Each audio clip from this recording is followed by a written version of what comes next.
প্রতিষ্ঠিত পুরুষ থেকে বেকার পুরুষ সঙ্গী হিসেবে ভালো। আপনি একজন বেকার পুরুষের সঙ্গী হন, তার সফলতা পর্যন্ত তার পাশে থাকুন, তাকে মানসিক ভরসা দেন, দেখবেন সে সফল হওয়ার পর তার রাজ্যে আপনাকে রানী বানিয়ে রাখবে।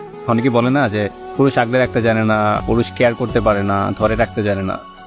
আসলে বোন, তুমি হযরত হাওয়া আলাইহিস সালামের মতো একনিষ্ঠভাবে তোমার পুরুষকে চাও। তোমার পুরুষ হযরত আদমের মতো পাগলের মতো তোমাকে চায়। তুমি হযরত লাইয়ার মতো তোমার পুরুষের বিপদের সাথী হও। তোমার পুরুষ হযরত আইয়ুব আলাইহিস সালামের মতো সুখের দিনে তোমাকে কখনোই ভুলে যাবেন। তুমি রানী বিলকিসের মতো একনিষ্ঠভাবে তোমার পুরুষকে ভালোবাসো।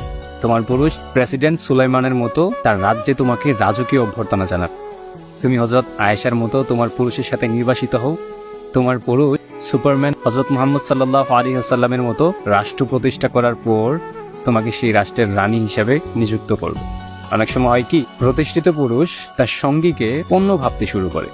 তার টাকা পয়সা, ক্ষমতা, প্রভাব, প্রতিপত্তি সব থাকে, তার মাঝে ওই হারানোর ভয়টা আর কাজ করেন। কিন্তু একজন রিক্তশূন্য পুরুষ, তার মাঝে ভীষণভাবে হারানোর ভয় কাজ করে। সে তার সঙ্গীকে নানা কলা কৌশলে সুখী রাখতে চায়, হ্যাপি রাখতে চায়।